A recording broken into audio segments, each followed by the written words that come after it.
भागलपुर शहर में लगातार डेंगू मरीजों की संख्या में हो रही बढ़ोतरी को देखते हुए नगर निगम की मेयर डॉक्टर वसुंधरा लाल और कई वार्ड के वार्ड पार्षद शहर में साफ सफाई की व्यवस्था को देखने के लिए निकले। इस दौरान प्राइवेट कंपनी के द्वारा की जा रही शहर की सफाई को लेकर भी पार्षदों और आम लोगों के द्वारा नाराजगी जाहिर की गई थी और शहर में गंदगी का अंबार होने की सूचना लगातार मेयर को मिल रही थी, जिसको लेकर मेयर के द्वारा शहर का निरीक्षण किया गया। इस दौरान कई जगहों पर गंदगी का अंबार मेयर ने देखा, जिसको लेकर मेयर ने साफ तौर पर कहा कि सफाई का काम करने वाली कंपनी सफाई का काम ठीक से नहीं कर पा रही है और बड़े पैमाने पर लापरवाही बरती जा रही है। उन्होंने कहा कि प्राइवेट कंपनी को हटाने को लेकर वो कार्रवाई करेंगी। निरीक्षण के दौरान आम लोगों ने भी सफाई ठीक से नहीं होने की शिकायत मेयर से की। वार्ड का निरीक्षण किया पर इतनी गंदगी देखी हमने कि ये सहने लायक नहीं है और बर्दाश्त करने लायक बिल्कुल नहीं है।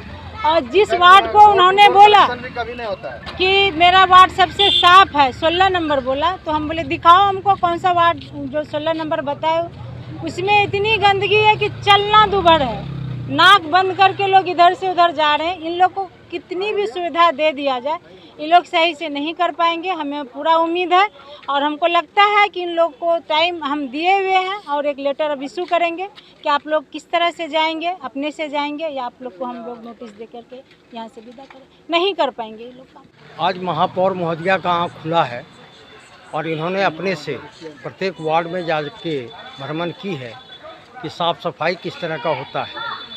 आउटसोर्सिंग का काम देख के महापौर महोदया को काफ़ी तकलीफ़ हुई होगी। इतना तकलीफ़ हम लोग रोज़ पार्षद झेलते हैं। हमको लगता है कि आउटसोर्सिंग का काम से कोई लोग संतुष्ट नहीं है। आउटसोर्सिंग को जाना अब लगता है तय। आज वार्ड संख्या 38 सहित लगभग 5-7 वार्डों का निरीक्षण मेयर महोदया ने खुद से किया है। जो स्थितियाँ कंपनी ने, प्राइवेट कंपनी ने शहर की बना दी है, वो बहुत ही ज़्यादा दुर्भाग्यपूर्ण है।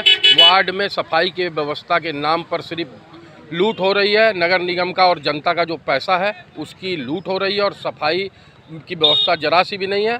आज मेयर महोदया ने खुद से, हम पार्षद लगातार इस कंपनी का विरोध कर रहे थे, आज हम लोगों के आग्रह पर मेयर साहिबा वार्ड में आई हैं। वार्ड में उन्होंने अपने से देखा है और इस सफाई एजेंसी को 2 दिन की मोहलत हम लोगों ने मात्र दी है। 2 दिन के अंदर ये सफाई एजेंसी ठीक हो जाती है तो ठीक, नहीं तो इस कंपनी को जाना होगा, ये तय है। और नई कंपनी आए या नगर निगम खुद से सफाई कराए, जैसे पूर्व में सफाई होती थी वैसे सफाई होगी, नहीं तो इस कंपनी को नगर निगम के सभी पार्षद, मेयर, डिप्टी मेयर सहित जनता बर्दाश्त करने वाली नहीं है। नाक पर कपड़ा रखकर सड़कों से पार करना पड़ रहा है। 5-5 दिन तक कूड़ा नहीं उठ रहा है, झाड़ू नहीं लग रही है। यह कंपनी की गलती का सिर्फ जनता हमें चुनकर भेजी है। जनता हमें पूछती है कि क्या सफाई क्यों नहीं हो रही है, और सफाई एजेंसी नगर निगम का, जनता का की गाड़ी कमाई का पैसा लेकर मौज कर रही है। ये हम बर्दाश्त नहीं करेंगे, बर्दाश्त के बाहर है। इस नगर निगम की ये जो कंपनी आई है, इस कंपनी को जाना होगा या सुधरना होगा।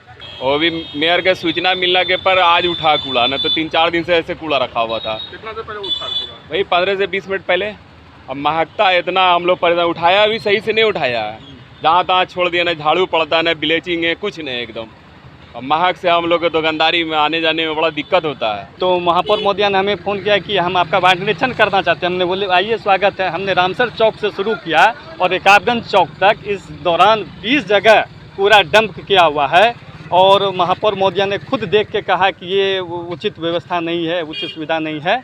हम ऐसे कंपनी का विरोध करते हैं और मुझे बच्चा जब जन्म लेता है तो कई बार बच्चा तुरंत नहीं रोता है, रोने में देर हो जाता है। ऐसे में बच्चा क्षतिग्रस्त हो जाता है और उसके बचने की संभावना कम हो जाती है। और यदि बचा तो भविष्य में उसमें विकलांगता की समस्या आती है, जिसे सीपी कहते हैं, जिसका कोई माकूल इलाज नहीं है और ज़िंदगी भर बच्चा विकलांगता से जूझ सकता है। ऐसे में पूरे संसार में कूलिंग थेरेपी का सहारा लिया जाता है। जन्म से ठीक 6 घंटा के अंदर यदि उसको कूलिंग थेरेपी दिया जाए तो उससे उसका सीपी की समस्या कम होती है और बचने की भी संभावना बढ़ती है।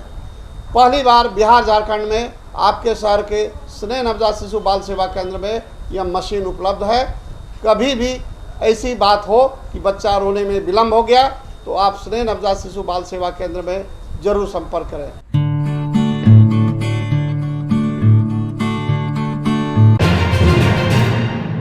भागलपुर के कहलगांव की रहने वाली बबीता देवी वरीय पुलिस अधीक्षक कार्यालय पहुंचकर पुलिस अधीक्षक से अपने साथ हुए दुर्व्यवहार और पति को झूठे मामले में फंसाए जाने को लेकर शिकायत करने के लिए पहुंची। दरअसल 8 सितंबर की शाम कहलगांव पुलिस सादे लिबास में महिला के होटल माही पहुंची और मदन यादव को पकड़कर ले जाने लगी। इसके बाद महिला को लगा कहीं कोई अपराधी तो नहीं पति को उठाकर ले जा रहा हो, जिसका महिला के द्वारा विरोध किया गया और पुलिस वालों ने महिला के साथ बदसलूकी करने के साथ बाल पकड़कर खींचा। वहीं घटना का पूरा सीसीटीवी फुटेज होटल में लगे कैमरे में कैद हो गया, जिसमें देखा जा सकता है कि महिला के साथ सादे लिबास में पुलिसकर्मी किस तरह से बदसलूकी कर रहे हैं। वहीं मदन यादव को पकड़ने गई पुलिस के द्वारा कोई महिला पुलिस को साथ में नहीं लाया गया था और न ही कोई वर्दी में पुलिसकर्मी थे। वहीं महिला का कहना है कि पति को झूठे मामले में फंसाया गया है। इन लोगों के द्वारा कहलगांव में जमीन को लेकर उस पर होटल चलाया जा रहा है और उस होटल पर प्लॉटर कृष्णा सेठ की नजर है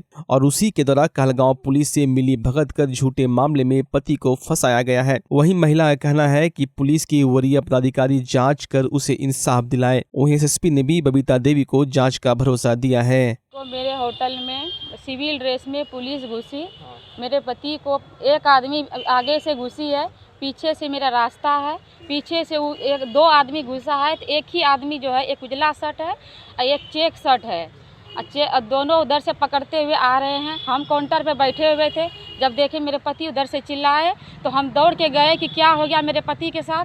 तो दोनों व्यक्ति जो है पूरा झिकाझोरी करके उसको ले जा रहे थे। हमको बोले कि हम ले जा रहे हैं। तब हम दौड़ के गए हैं तो हम ढकेले हैं, तो पूरा ढकेले हैं, पूरा हमको जो है कि घुमा दिए हैं। वही पुलिस वो तो बता रहे, बाद में पुलिस उस समय तो हम जान रहे थे कोई गुंडा घुस गया है मेरे होटल में। पूरा हम डर गए थे कि मेरे पति को कहाँ उठा के ले जा रहे हैं। तो वो बोला कि तब बोलने लगा कि हम थाना से हैं। तो हम मेरे साथ ज़बरदस्ती मतलब घींच तीर के पूरा हटाने लगा, पूरा झिकाझोरी किए हैं। तब हम उनको पूरा बताया कि मैंने यहाँ सीसीटीवी लगा हुआ है, कैमरा, आप मेरे साथ जितना दुर्व्यवहार किए हैं वो सारा रिकॉर्ड हो रहा है। मंगलसूत्र लिया? हाँ, झिकाझोरी पूरा किया है सर। मंगलसूत्र कहाँ गिरा उनको मतलब वहीं पे, और फिर कान का एक तो बायां कान का एगो कान का गिरा है। कहाँ है आज? क्या सर? एसपी साहब के पास आए। एसपी साहब के पास आए। क्या है के लिए? इंसाफ मांगने आए सर। मेरे साथ इतना गलत हो रहा है, इंसाफ चाहिए हमको। कौन कर रहा है गलत? कृष्णा सेठ करवा रहा है। काहे के लिए? वही जमीन जो हम लिए हैं, इसीलिए जमीन लिए हैं, वो हड़पना चाहता है। और मेरा रजिस्ट्री है, प्रूफ भी हो चुका है, थाना मिला हुआ है सर, तभी तो इतना हो रहा है। गए थे थाना गए हैं, बहुत बार एप्लीकेशन भी दिए हैं, कोई सुनवाई नहीं हो रहा है। पति को केस में भी नाम है आपका? जी। किस केस में? एक तो फोक्सो 8 लगा है सर। हाँ। क्या सही है? नहीं सर, सही नहीं है। तब? उसमें मेरे पति रूम में मेरे साथ हैं, बाल बच्चा के साथ है, सबका स्कूल बंद है, मेरा बाल बच्चा का स्कूल बंद है। डर हमेशा मन में बना हुआ रहता है। एक 3 साल की मेरी बच्ची है, उसको छोड़ के सर हम दिन भर होटल पे बैठल रहते हैं, 12 बजे रात तक रहते हैं। इंसाफ कीजिए मेरा। 12 बजे रात तक रहते हैं अकेले औरत होकर के। आदमी सब धमकी देता है कि यहाँ मर्डर होगा, तो हमको पूरा डर अंदर से बना हुआ है कि जो है कि मर्डर मतलब करने ही घुसा है। 4 लोग आए सर, बस स्टैंड के पास ही बात बोला है कि गाड़ी काला गाड़ी है, उसमें बैठा है एक बिजली यादव है, एक सागर है, एक जो है कि संजीव जायसवाल है और जोगेश है। ये 4 आदमी गाड़ी के अंदर बस स्टैंड में बैठा हुआ है। होटल के लिए सब्जी लेके आ रहे थे, तो जो एक 4 आदमी बोल रहा था कि होटल में मर्डर होगा। ये मतलब 13 तारीख का बात है ये। उसके बाद 4 गो होटल है उस जगह, तो हमको लगा कि चलो ये किसी होटल का बात करता होगा, लेकिन फिर भी मेरे मन में डर था कि मेरे पति के ऊपर केस है, अगर यहाँ होटल आते हैं तो जो है कि पकड़ धकड़ कर लेगा। तो हम रूम चले गए थे सर, वहाँ गए तो हम साड़ी पे थे, लेकिन हम नाइटी बदल के वहाँ सो गए थे। फिर मेरे मन में आया गाय देखने गए हैं, जो बोलता है कि मर्डर करे, मर्डर होगा, तो हमको तो डर बना हुआ है कि मेरे पति गए हैं तो हो सकता है मेरा पति का भी करे। जब आदमी सब इतना लगा हुआ है तो क्या हुआ, हम आके काउंटर पे बैठ गए, नाइटी पे स्टॉल ओढ़ करके हम बैठे हुए हैं। तो आदमी एक आगे से आता है, सीधे जाता है उधर अंदर से मेरे पति को लेके और घुसता है। एक आदमी लेके आता है, 2 आदमी लेकर के आता है। तो हम बस चिल्लाते हुए आ रहे हैं, झिकाझोरी, फोन भी लगा रहे तो तब जा करके हम दौड़ करके जो है कि उसको ढकेलने के मेरे पति को कहाँ ले जा रहे हैं। मेरे दिमाग में तो ये चीज़ आ गया, बस स्टैंड में जो आदमी बोला है वही आदमी तो नहीं भेज दिया है। वो पुलिस वाला था सर। बाद में पता चला जब वही बताया है कि हम पुलिस वाला हैं, थाना से हैं, तो हम बोले हम नहीं जानते हैं कि आप थाना से हैं कि जी पति नहीं, पति को थाना लेके गए तो हम पूरा चिल्लाने लगे, बेहोश हो गए। मेरा बेटा, कैमरा में रिकॉर्ड है, मेरा बेटा उठाया है, एक लड़का जिसके घर में रहते हैं वो भी हमको पकड़ के उठाया है। तब तक मैं उधर से बैठा करके हमको ले जा रहा था जहाँ पे केस हुआ है उसके पास जा करके उसको बोलेंगे कि मेरा पति जब गलत नहीं किया है तो केस कैसे हो गया, कौन केस करवाया है। वो ऑडियो रिकॉर्डिंग है, ऑडियो रिकॉर्डिंग में वो मतलब बोला गया है कि हम जो मेरा बेटी को काटा है एक ही आदमी को जानते हैं, बाकी बात हम किसी को नहीं जानते हैं, सबको हम रिहा करवा देंगे। वो मनोज यादव है, वो जो है कभी झूठ नहीं बोलता है। उसको कभी भी अगर बढ़िया से कार्रवाई अगर होगा तो वो बोलेगा, ये बात वो बोलेगा कि मतलब हम पति को फंसाया जा रहा है। जी, मेरे पति को हर केस में फंसाया गया है, जितना भी जी जमीन के लिए, जमीन में वाजिब इंसाफ मांगने आए हैं। जी, हम इंसाफ मांगने बबीता कुमार। जाति आधारित जनगणना को रोकने को लेकर भाजपा के खिलाफ सबौर और नाथनगर में जदयू कार्यकर्ताओं ने पोल खोल हल्ला बोल कार्यक्रम के तहत जदयू के सैकड़ों कार्यकर्ता सड़क पर उतरे और हल्ला बोल प्रदर्शन करते हुए मशाल जुलूस निकाला। इस दौरान कार्यकर्ताओं ने केंद्र सरकार के खिलाफ जमकर नारेबाजी की। इस दौरान जदयू के कई पदाधिकारी व कार्यकर्ता मौजूद थे। वहीं जदयू के कार्यकर्ताओं ने कहा कि भाजपा धर्म के नाम पर राज करना चाहती है, वहीं नीतीश कुमार न्याय के साथ विकास कर रहे हैं। भाजपा की जाति और धर्म पर लगने वाली बात हम लोग कभी सहन नहीं करेंगे। भाजपा की मनमानी नहीं चलेगी। और उसमें असफल रहा और हमारा जो जीत हुआ है उसी के तहत पार्टी के प्रदेश और राष्ट्रीय नेतृत्व के निर्देश से विभिन्न प्रखंडों में मशाल जुलूस का, भाजपा का पोल खोल अभियान के तहत आज सबौर प्रखंड में ये कार्यक्रम आयोजित किया गया है और सबौर प्रखंड के मुख्यालय से लेकर पंचमुखी मंदिर चौक तक ये आया है, जिसमें कि हमारा आज ये मशाल जुलूस का नेतृत्व हमारे प्रखंड के सम्मानित अध्यक्ष ब्रजेश कुमार सिंह जी ने किया।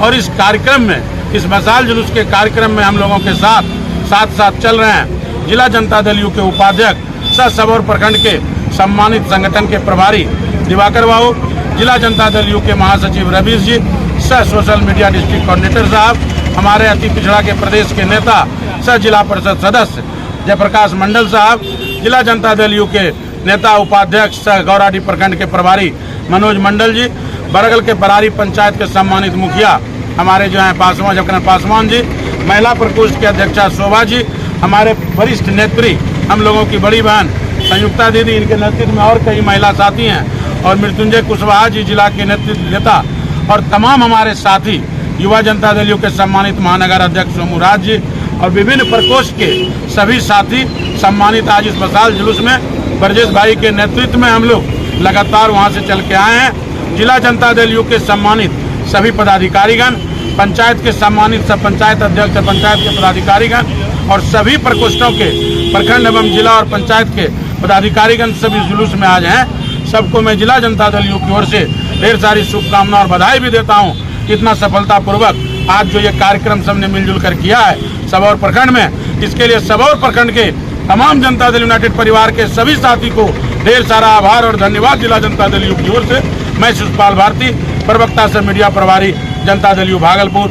जय हिंद, जय भारत। मशाल जुलूस से क्या लगता है केंद्र सरकार को क्या फर्क पड़ेगी? देखिए, मशाल जुलूस ये राज्य के विभिन्न प्रखंडों में, पहले हमारा प्रदेश से निर्देशित जिला के मुख्यालय में हुआ, अब विभिन्न प्रखंडों में हो रहा है, जिससे कि हम जनता के बीच ये जताना चाहते हैं, जनता को ये बताना चाहते हैं कि ये भारतीय जनता पार्टी जो जाति जनगणना विरोधी सरकार है, जो आरक्षण के विरोधी सरकार है, जो संविधान को जिससे खतरा है, लोकतंत्र पे खतरा है, वैसे सरकार को आगामी 2024 के चुनाव में उखाड़ फेंकना है और महागठबंधन और एनडीए के हमारे जितने भी इंडिया महागठबंधन के उम्मीदवार हैं उनको अधिक से अधिक वोटों से विजयी बनाकर देश के गद्दी पे तमाम विपक्षी पार्टी के वरिष्ठ नेताओं से हम अपील और आग्रह भी करते हैं आपके माध्यम से कि हमारे जो पार्टी के मुखिया हैं, सर्वमान्य नेता हैं, माननीय मुख्यमंत्री नीतीश कुमार जी, उनको मौका दे और बिहार में जिस तरह पूरा विकास हुआ है, महिलाओं के पक्ष में, अति पिछड़ों के पक्ष में, दलितों के पक्ष में, अल्पसंख्यकों के पक्ष में और आर्थिक रूप से कमजोर जो सवर्ण वर्ग के लोग हैं उनके भी पक्ष में, जो माननीय मुख्यमंत्री जी ने बिना किसी जात पात का, बिना किसी धर्म का भेदभाव के पूरे विकास का विकास किया है बिहार का, उसी प्रकार से माननीय नेता को जब मौका मिलेगा दिल्ली के गद्दी पे जाने का, और सब महापक्ष के जितने भी पार्टी हैं ये लोग जब मिलकर उनको मौका देंगे तो बिहार मॉडल पे पूरे देश का विकास होगा। और इसी उद्देश्य के साथ हम लोग आज मशाल जुलूस का कार्यक्रम कर रहे हैं कि जताना है कि भाजपा जो दिल्ली में बैठी सरकार है वो आरक्षण विरोधी है। कई राजनीतिक पार्टी बोल रहे कि इंडिया रखने से कुछ नहीं होगा, लेकिन देश का नाम भारत है। देखिए, ये देश का नाम भारत, भारत बराबर इंडिया, इंडिया बराबर भारत, ये तो घबरा गए हैं। इंडिया के नाम पे कई ऐसा योजना चल रहा है। पिछले इंडिया का नाम आज से नहीं है, संविधान में कई जगह चर्चा बाबा भीमराव अम्बेडकर साहब ने किया। ये हमारा जो इंडिया गठबंधन के नाम से घबराहट उनको इसलिए आगामी आप देखे होंगे पूर्व के दिनों में चुनाव हुआ, देश के विभिन्न राज्यों में उपचुनाव में सब जगह इंडिया गठबंधन की जीत हुई है। इससे घबरा कर भाजपा के सरपक्ष के लोग, भारतीय जनता पार्टी जो देश की झुट्टा पार्टी है उसके नेता, उसके लोग घबरा के इस तरह का चर्चा कर रहे हैं और वो भटकाना चाहते हैं। वो इंडिया और भारत के नाम पे एक बार चर्चा करके जो मुख्य उद्देश्य है उससे जनता को भड़काना चाहती है, भटकाना चाहती है कि हमारा जो उद्देश्य है कि भाजपा आरक्षण विरोधी, अति पिछड़ा विरोधी, छात्रों छात्राओं के विरोधी, महंगाई चरम पे ले गया, इन तमाम चीज़ों के मुद्दा को अलग ले जाके इंडिया भारत के नाम पे भटकाना चाहती है भाजपा। इसी उद्देश्य से इस तरह का चर्चा लाया है, बाकी ये कुछ नहीं है। इंडिया बराबर भारत, भारत बराबर इंडिया। तिलकामांझी भागलपुर विश्वविद्यालय परिसर में बिहार राज्य कर्मचारी महासंघ द्वारा राज्य सरकार एवं विश्वविद्यालय प्रशासन के खिलाफ तिलकामांझी विश्वविद्यालय में जमकर विरोध प्रदर्शन किया गया, जहां काफी संख्या में विश्वविद्यालय कर्मचारी मौजूद थे। ये प्रदर्शन बिहार राज्य कर्मचारी महासंघ के आह्वान पर एक साथ एक समान वेतन भत्ता की मांग को लेकर राज्य सरकार और विश्वविद्यालय प्रशासन के खिलाफ विरोध प्रदर्शन किया गया। विरोध प्रदर्शन कर रहे कर्मचारी महासंघ के नेता रंजीत कुमार ने कहा कि बिहार सरकार ने राज्य और विश्वविद्यालय कर्मचारियों को एक समय एक समान वेतन भत्ता की बात कही थी, लेकिन सरकार के द्वारा आज एक साथ एक समय और एक समान वेतन भत्ता नहीं दिया जा रहा, जिसको लेकर बिहार राज्य कर्मचारी महासंघ द्वारा अपनी मांग पूरी नहीं होने पर राज्य और विश्वविद्यालय प्रशासन के विरोध में प्रदर्शन किया गया। जबकि अपनी मांगों को पूरा करने के लिए विश्वविद्यालय के सभी कार्य 3 दिनों तक ठप रहेगा। तिलकामांझी भागलपुर विश्वविद्यालय के दर्जनों छात्र ने कॉलेज में स्टाफ की कमी रहने के कारण कॉलेज पहुंचने के बाद भी फॉर्म भरने से वंचित छात्रों ने स्नातक पार्ट 2 परीक्षा फॉर्म भरने की तिथि एक दिन बढ़ाए जाने की मांग को लेकर वीसी आवास का घेराव कर अपनी मांगे रखी। जन अधिकार छात्र परिषद के प्रदेश महासचिव बजरंग कुमार भगत ने बताया कि छात्रों का कहना है कि 5 तारीख को रिजल्ट आया है, फॉर्म भरने की तिथि 8 तारीख थी। इस दौरान बीच में 6 और 7 को कॉलेज बंद था, जिस वजह से हम लोगों को एक दिन का समय मिला। उस दिन कॉलेज में पार्ट 3 के फॉर्म भरने वाले छात्रों की अधिक भीड़ रहने के कारण हम लोगों का फॉर्म नहीं भरा सका, इसलिए छात्रों को कम से कम एक दिन और फॉर्म भरने का समय दिया जाए। यहाँ यूनिवर्सिटी आए हैं, कोई बात सुनने के लिए तैयार नहीं है। और क्या समस्या क्या है? समस्या हम लोग पार्ट 2 में मतलब प्रोमेड हो गया, ठीक है। तो एग्जाम फॉर्म हम लोग भरने के लिए रेडी थे, तो 7-8 दिन डेट था। तो डेट में वहाँ कर्मचारी वहाँ 2 और 200 बच्चा से ज़्यादा थे हम लोग, तो 150 के आसपास हुआ। 160 बच्चा छूटा हुआ, 60 में हम लोग 35 या 35 को हम लोग प्रेजेंट है। यूनिवर्सिटी फॉरवर्ड कर दिया कि यहाँ से जाके सबमिट हो जाएगा, तुम लोग यहाँ यूनिवर्सिटी आए हैं, कोई लेने के लिए तैयार नहीं है। यहाँ से फिर बोलता है कि कॉलेज चलेगा, यहाँ से कॉलेज भेजा जा रहा है। किनसे मिले थे? यहाँ से वो पीए थे, कंट्रोलर सर के पीए थे, और मिलने नहीं दे रहा कंट्रोलर सर से। क्या कहा उन्होंने? वो लोग बोला नहीं, यहाँ जाओ कॉलेज जाओ, कॉलेज से कॉलेज होता है, हम लोग नहीं जानते। किस कॉलेज के छात्र हो तुम? Banka PVS college. भागलपुर के सैंडिस कंपाउंड मैदान में CISCE रीजनल बैडमिंटन चैंपियनशिप 2023 के बिहार झारखंड रीजन के 6 जोन बनाकर बैडमिंटन प्रतियोगिता कराई जा रही है। यह प्रतियोगिता 2 दिनों तक 11 सितंबर और 12 सितंबर तक चलेगी, जिसमें 6 जोन में जमशेदपुर, रांची, धनबाद, देवघर, पटना और भागलपुर है। इसमें कुल 175 स्कूल के बच्चे चयनित किए गए हैं, जिसमें कुल 145 खिलाड़ी अपना दमखम दिखाने बैडमिंटन कोर्ट पर उतरे हैं, जिसमें अंडर 14, अंडर 17, अंडर 19 की स्पर्धा है, जिसमें लड़के और लड़कियों का अलग अलग मैच है। जानकारी सेंट पॉल स्कूल के प्राचार्य बेजल माइकल कॉड्रेस ने दी। CISCE के द्वारा ऑर्गेनाइज्ड होकर के बिहार और झारखंड रीजन का बैडमिंटन टूर्नामेंट हो रहा है, जिसमें 6 जोन भाग ले रहे हैं। जमशेदपुर, रांची, धनबाद, देवघर और बिहार से पटना और भागलपुर जोन। इसमें टोटल 175 स्कूल करीब हैं, उससे सेलेक्ट होकर के 6 जोन में बट करके बच्चे आए हैं, जो लगभग 145 बच्चे खेलने के लिए आए हुए हैं। ये 6 वर्गों में बटा हुआ खेल है। अंडर 14, अंडर 17 और अंडर 19, ठीक है। और इसमें गर्ल्स और बॉयज़ के लिए है, इसीलिए सब 6 वर्गों में बट करके ये मैच आपस में खेला जा रहा है, जिससे कि टीम सेलेक्ट होकर के इस बिहार और झारखंड रीजन से टीम सेलेक्ट होकर के फिर नेशनल गेम्स जो होगा उसमें पार्टिसिपेट करने के लिए टीम सेलेक्ट होकर के जाएगी।